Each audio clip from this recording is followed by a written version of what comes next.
My name is Grace Meyer. I was born in February 20, 1918, and I was born in Jenison.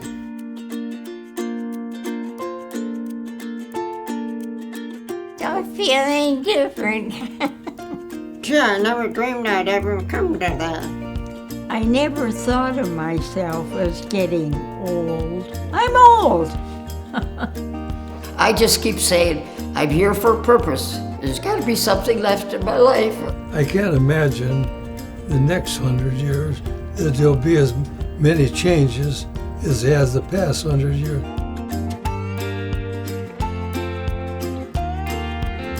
How many children do you have? 5. 5. 3 girls and 2 boys. I was born into quite a large family. I had 5 brothers and 3 sisters. The 6th born, then there were 3 after me. I had 5 brothers. I was spoiled. How many kids did you have? 5. At 4 least- boys and 1 girl. Was she spoiled too? I don't think so.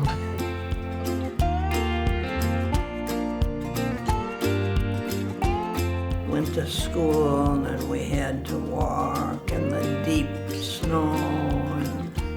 Why'd you live in California? Because I wanted to get away from cold Michigan. We used to ride horseback a lot. Well, I always played baseball. We played school a lot. And I loved to play school because I wanted to be the teacher. And I ended up, that was my career, was teaching. But my best career was getting married and raising a family. Well, we had fun too. We had our playtime, but we also had our responsibilities. Do the dishes after eating was one. Making the beds, really just help my mother where help was needed. We had an ice box, and the iceman came and put ice in the ice box. There was no school buses. We had to walk at least a mile to school and then home again. I roller skated, ice skated. I jumped the rope. I was always doing something. Yeah. When we moved into New York, I was 6, and we played in the streets of New York down there. My father had a business that was isolated from the city, you might say. If they dumped a load of sand there that they were going to use for something, we built our little car tracks and those things. And we 5 kids. We had a tub, a wash tub this big. We all took a bath in that on Saturday night, all 5 of us. I'm not sure if it was in the same water or not. I hope not, but it might have been. All we did, my dad did good. He worked on the farm. At school, they called us rich. Because you had a farm. Yeah, but we weren't. I've wed onions and I've wed carrots. 10 acres of them. I'd rather play with dolls. I could drive at 14 years old. I had a used Ford and went down Division Avenue, and the policeman stopped me from speeding. I went 40 miles an hour on Division Avenue. Model T Ford. That was the first car. 1936. Oh, by the Army there, Michigan Avenue Hill, there was Hastings Street Christian School. So it was a long walk to ride down there. And when it was icy in the wintertime, we'd sit on our rear and just slide down the hill.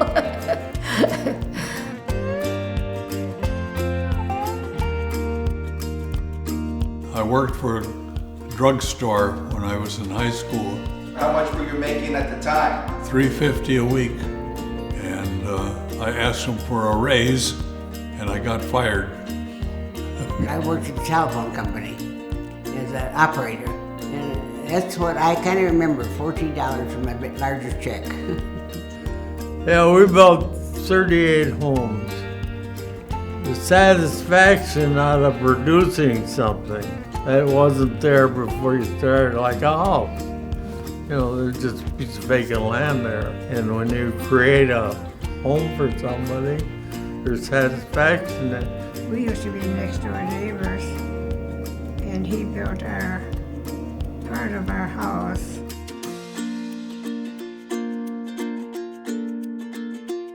She asked me what time. She said, I want to go swimming. I said, well, that's no problem. And I said, where do you want to go? She said, Green Lake. And so then we went, that was our first day, went swimming to Green Lake. When did you know that she was the one? Well, not that first date, but I knew she was a keeper. I loved him. Yeah. I miss him so much. We both loved each other dearly. We respected one another. We could talk with each other. Communication is important. To respect one another, to honor your vows. Don't argue with the ladies. They're usually right.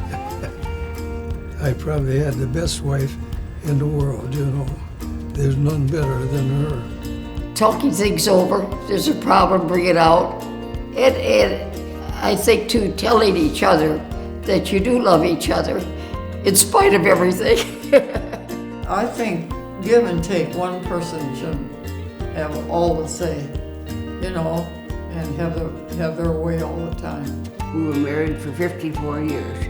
I don't think there's a secret. It just kind of grew, and I think we trusted one another and faithfulness of one another. I met him on a blind date. What'd you think of him? I liked him the first time I saw him.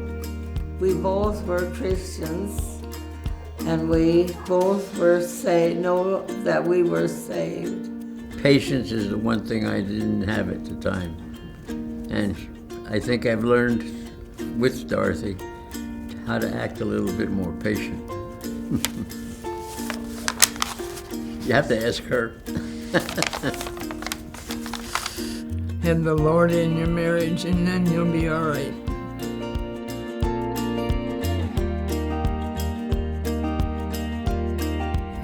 I tell them to live a good, clean life and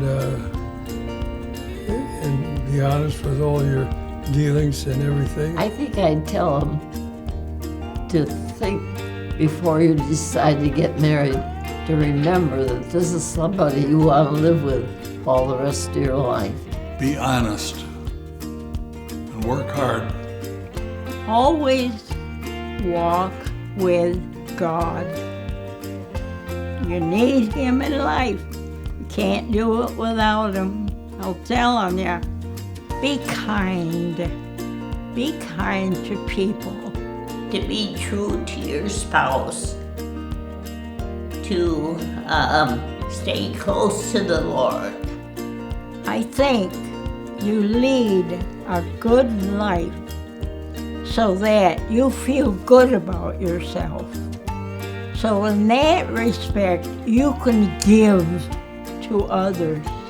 It isn't always easy to live today, you know? There's so many distractions to keep you from that one path that you always wanted to live. Be friendly and get involved with something. Well, I think to grow up knowing the Lord and be faithful to the Lord, to stay away from drugs and alcohol. Be sure you go to church and talk with God.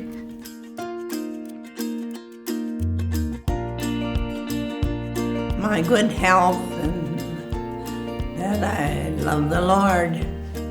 I'm thankful that I had the wife I had, and then I'm very thankful I had the son I had, because there's none finer than him. And then of course I'm thankful that for all the grandkids, you know, and great grandkids. I had good parents, and then I had a good husband.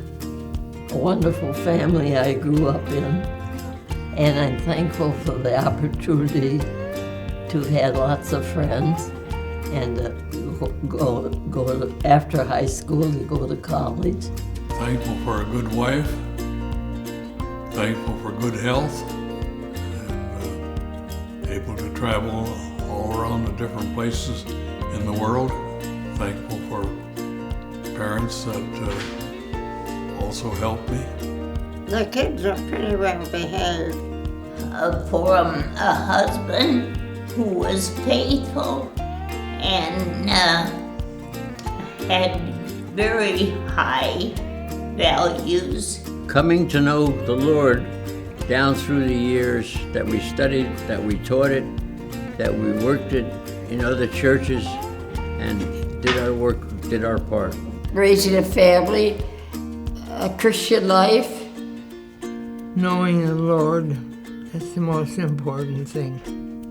I'm thankful for my family.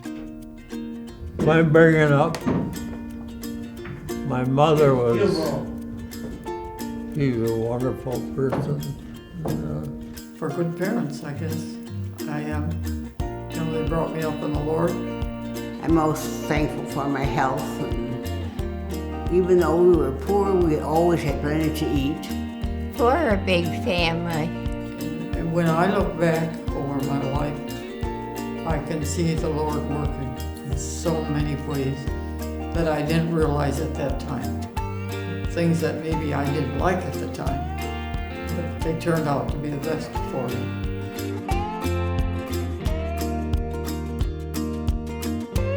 It wasn't that I didn't eat this or I didn't do that because I wanted to be 100. I think part of it's keeping active. It's all part of God's plan, you know. And keep life interesting.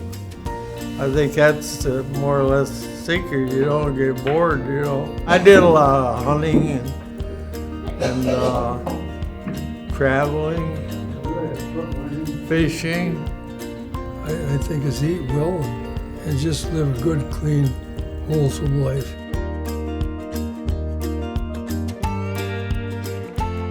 I guess because they're well taken care of.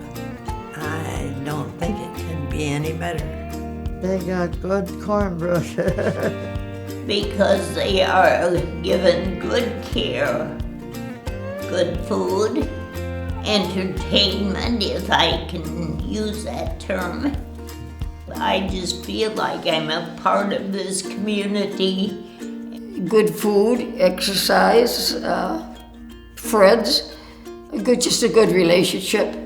To me, I've been there 2 years now, and I try to be critical once in a while, but I can't find anything to criticize them for. You know, everything is so nice. Clean, nice environment, nice people. I've been here a little over 12 years now. I love it here. It's home to me. I have made a lot of good friends. And then we take care of each other.